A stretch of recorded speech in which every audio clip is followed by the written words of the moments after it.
जय श्री कृष्ण। ओम नमः शिवाय। शिव महापुराण की कथा श्रृंखला में आपका स्वागत है। महादेव की कृपा आप सब पर बनी रहे। तो चलिए आज की कथा शुरू करते हैं, जो आदि और अंत में नित्य मंगलमय है, जिनकी समानता अथवा तुलना कहीं भी नहीं है, जो आत्मा के स्वरूप को प्रकाशित करने वाले देवता हैं, जिनके 5 मुख हैं और जो खेल ही खेल में अनायास जगत की रचना, पालन और संहार तथा अनुग्रह एवं तिरोभाव रूप 5 प्रबल कर्म करते रहते हैं, उन सर्वश्रेष्ठ अजर अमर ईश्वर अंबिकापति भगवान शंकर का मैं मन ही मन चिंतन करती हूँ। व्यास जी कहते हैं, जो धर्म का महान क्षेत्र है और जहाँ गंगा यमुना का संगम हुआ है, उस परम पुण्यमय प्रयाग में जो ब्रह्मलोक का मार्ग है, सत्य व्रत में तत्पर रहने वाले महातेजस्वी महाभाग महात्मा मुनियों ने एक विशाल ज्ञान यज्ञ का आयोजन किया। उस ज्ञान यज्ञ का समाचार सुनकर पौराणिक शिरोमणि व्यास शिष्य महामुनि सूत जी वहां मुनियों का दर्शन करने के लिए आए। सूत जी को आते देख वे सब मुनि उस समय हर्ष से खिल उठे और अत्यंत प्रसन्न चित्त से उन्होंने उनका विधिवत स्वागत सत्कार किया।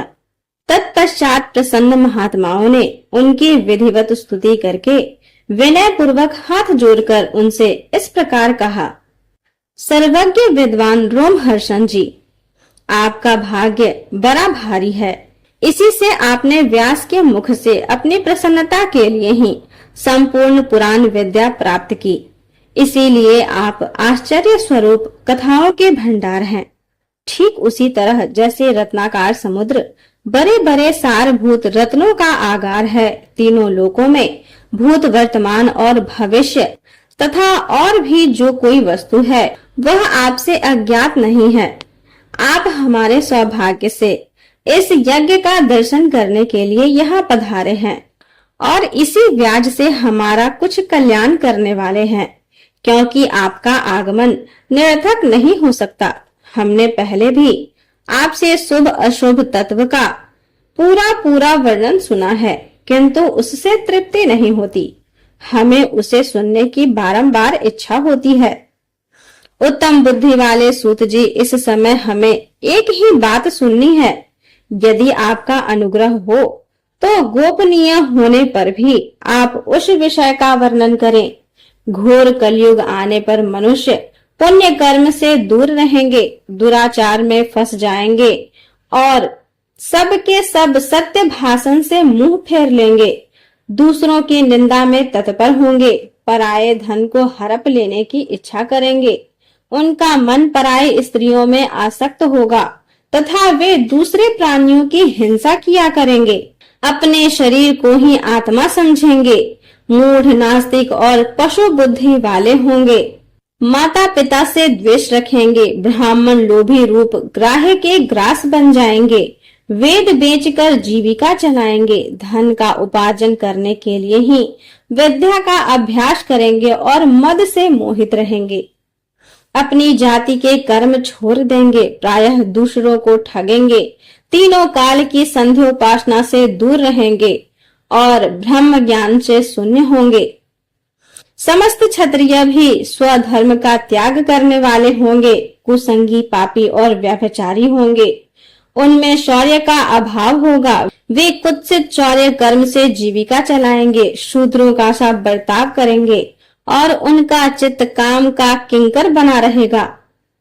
वैश्य संस्कार भ्रष्ट, स्वधर्म त्यागी, कुमार्गी, धनोपार्जन परायण और नाप तौल में अपनी कुत्सित वृत्ति का परिचय देने वाले होंगे। इस तरह शूद्र ब्राह्मणों के आचरण में तत्पर होंगे, उनकी आकृति उज्जवल होगी, अर्थात वे अपना कर्म धर्म छोड़कर उज्जवल वेशभूषा से विभूषित हो व्यर्थ घूमेंगे।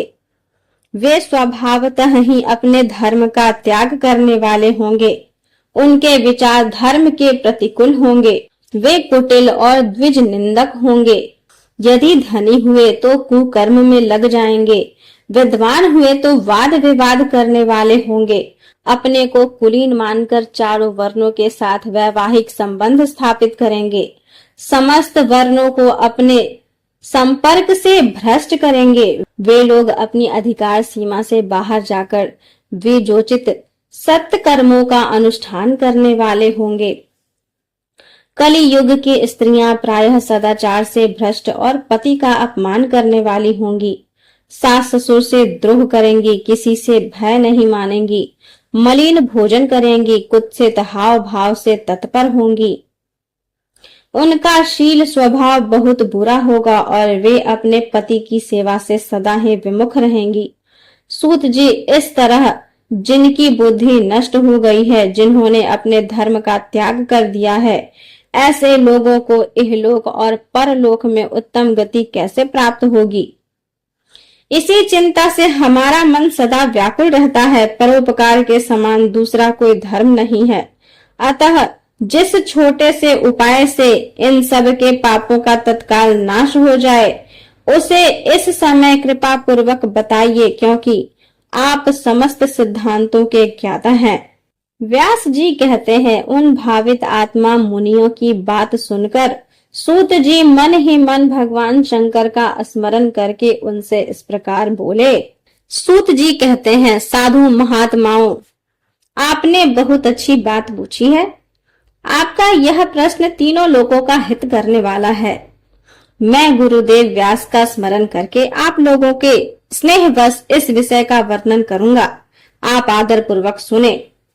सबसे उत्तम जो शिव पुराण है, वह वेदांत का सार सर्वस्व है तथा वक्ता और श्रोता का समस्त पाप राशियों से उद्धार करने वाला है। इतना ही नहीं, वह परलोक में परमार्थ वस्तु को देने वाला है। कली की कल्मश राशि का विनाश करने वाला है।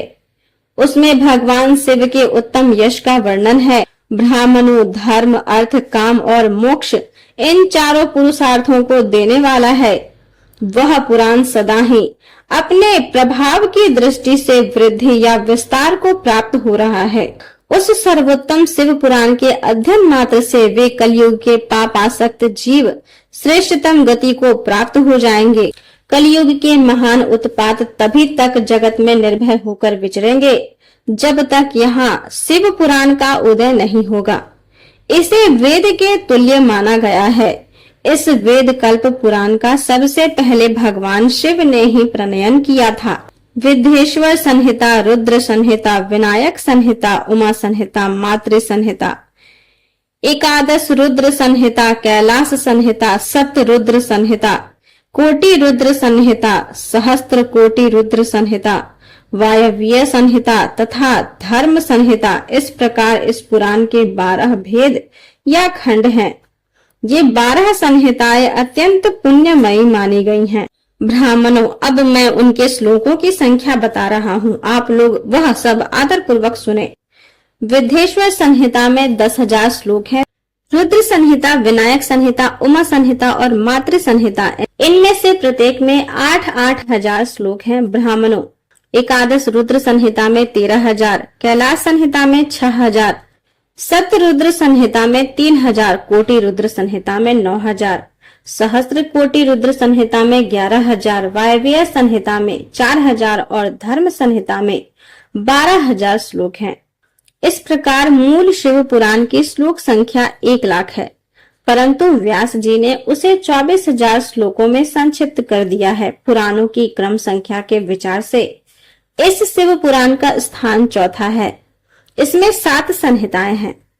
पूर्व काल में भगवान शिव ने श्लोक संख्या की दृष्टि से 100 करोड़ श्लोकों का एक ही पुराण ग्रंथ ग्रथित किया था। सृष्टि के आदि में निर्मित हुआ वह पुराण साहित्य अत्यंत विस्तृत था। फिर द्वापर आदि युगों में द्वैपायन, व्यास आदि महर्षियों ने जब पुराण का 18 भागों विभाजन कर दिया, उस समय संपूर्ण पुराणों का संक्षिप्त स्वरूप केवल 4 लाख श्लोकों का रह गया। उस समय उन्होंने शिव पुराण का 24,000 श्लोकों में प्रतिपादन किया। यही इसके श्लोकों की संख्या है।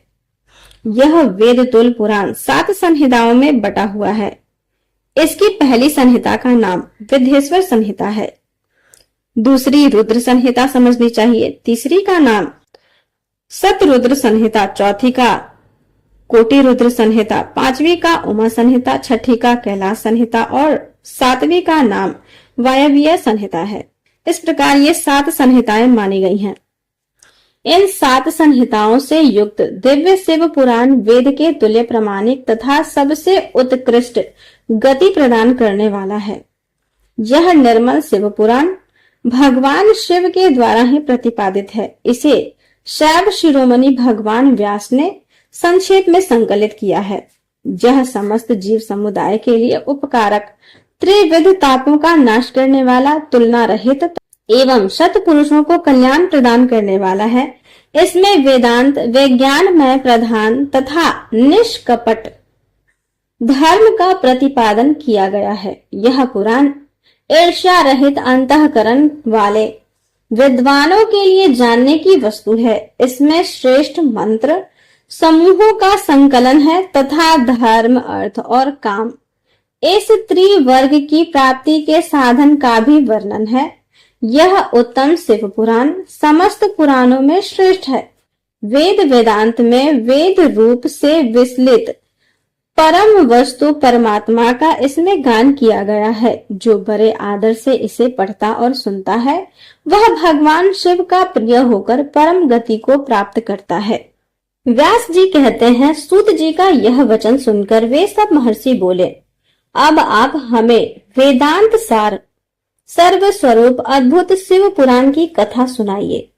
सूत जी ने कहा, आप सब महर्षिगण रोग शोक से रहित कल्याण में भगवान शिव का स्मरण करके पुराण प्रवर्ष पुराण की जो वेद के सार तत्व से प्रकट हुआ है कथा सुनिए। शिव पुराण में भक्ति, ज्ञान और वैराग्य इन तीनों का प्रीति पूर्वक गान किया गया है और वेदांत वेद सद वस्तु का विशेष रूप से वर्णन है।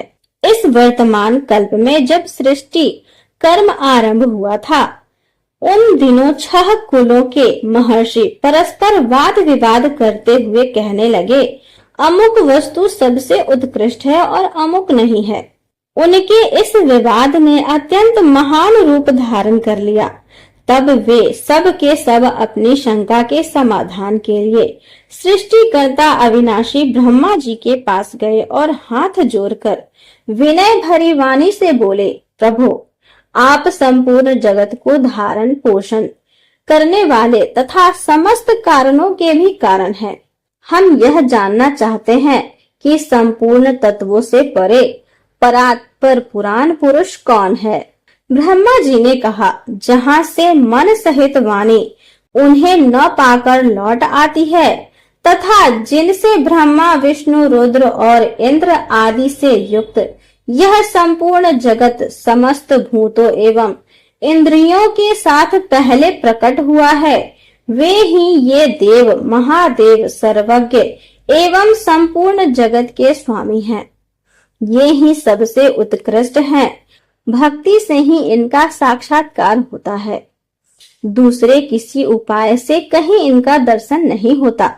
रुद्र, हरि, हर तथा अन्य देवेश्वर सदा उत्तम भक्ति भाव से उनका दर्शन करना चाहते हैं। भगवान शिव में भक्ति होने से मनुष्य संसार बंधन से मुक्त हो जाता है। देवता के कृपा प्रसाद से उनमें भक्ति होती है और भक्ति से देवता का कृपा प्रसाद प्राप्त होता है।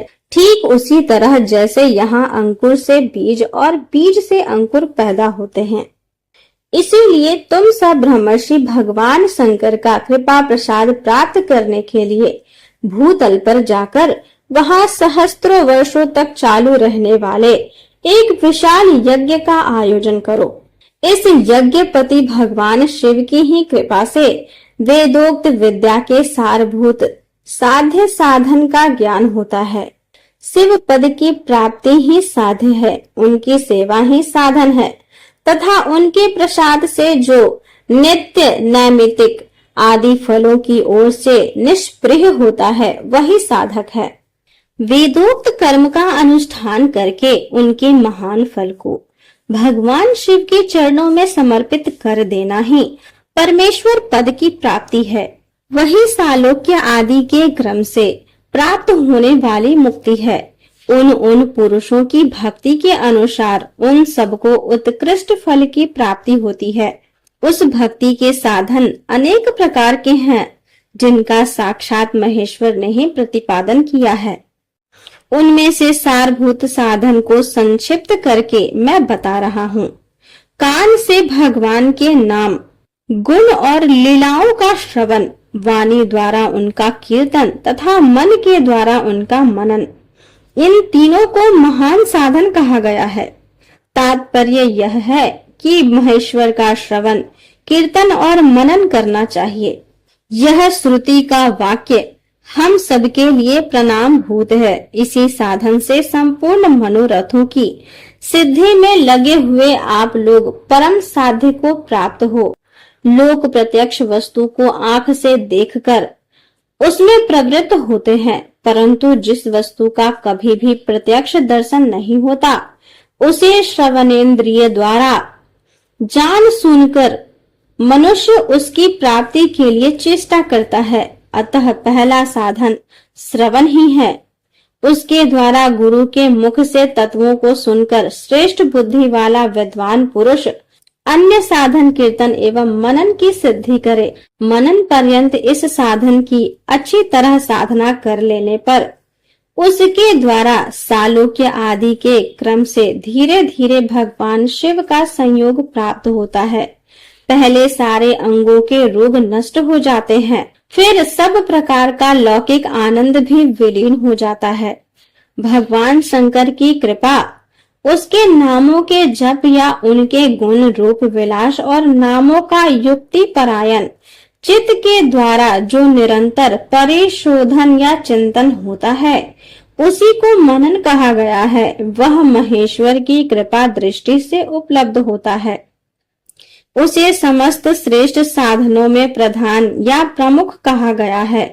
सूत जी कहते हैं, मुनीश्वरों, इस साधन का महात्म्य बताने के प्रसंग में मैं आप लोगों के लिए एक प्राचीन वृतांत का वर्णन करूंगा। उसे ध्यान देकर आप लोग सुने। पहले की बात है, पराशर मुनि के पुत्र मेरे गुरु व्यास देव जी सरस्वती नदी के सुंदर तट पर तपस्या कर रहे थे। एक दिन सूर्य तुल्य तेजस्वी विमान से यात्रा करते हुए भगवान सनत कुमार अकस्मात वहां आ पहुंचे। उन्होंने मेरे गुरु को देखा। वे ध्यान में मग्न थे। उससे जगने पर उन्होंने ब्रह्मपुत्र सनत कुमार जी को अपने सामने उपस्थित देखा। देखकर वे बड़े वेग से उठे और उनके चरणों में प्रणाम करके मुनि ने उन्हें अर्घ्य दिया और देवताओं के बैठने योग्य आसन भी अर्पित किया। तब प्रसन्न हुए भगवान सनत कुमार विनीत भाव से खड़े हुए व्यास जी से गंभीर वाणी में बोले, मुनि, तुम सत्य वस्तु का चिंतन करो। वह सत्य पदार्थ भगवान शिव ही हैं, जो तुम्हारे साक्षात्कार के विषय होंगे। भगवान शंकर का श्रवण, कीर्तन, मनन, ये तीन महतर साधन कहे गए हैं। ये तीनों ही वेद सम्मत हैं। पूर्व काल में मैं दूसरे साधनों के संभ्रम में पड़कर घूमता घामता मदराचल पर जा पहुंचा और वहां तपस्या करने लगा। तदंतर महेश्वर शिव जी की आज्ञा से भगवान नंदीकेश्वर वहां आए। उनकी मुझ पर बड़ी दया थी। वे सबके साक्षी तथा शिव गणों के स्वामी भगवान नंदीकेश्वर मुझे स्नेह पूर्वक मुक्ति का उत्तम साधन बताते हुए बोले, भगवान शंकर का श्रवण, कीर्तन और मनन, ये तीनों साधन वेद सम्मत हैं और मुक्ति के साक्षात कारण है। यह बात स्वयं भगवान शिव ने मुझसे कही है। अतः ब्राह्मण, तुम श्रवण आदि तीनों साधनों का ही अनुष्ठान करो। व्यास जी से बारंबार ऐसा कहकर अनुगामियों सहित ब्रह्मपुत्र सनत कुमार ब्रह्म धाम को चले गए। इस प्रकार पूर्व काल के इस उत्तम वृतांत का मैंने संक्षेप में वर्णन किया है। ऋषि बोले, सूत जी, श्रवण आदि तीन साधनों को आपने मुक्ति का उपाय बताया है, किंतु जो श्रवण आदि तीनों साधनों में असमर्थ हो वह मनुष्य किस उपाय का अवलंब करके मुक्त हो सकता है? किस साधन भूत कर्म के द्वारा बिना यत्न के ही मोक्ष मिल सकता है? आगे की कथा सुनने के लिए मेरे वीडियो को लाइक करें, अपने दोस्तों के साथ शेयर करें तथा मेरे चैनल को सब्सक्राइब करें। धन्यवाद।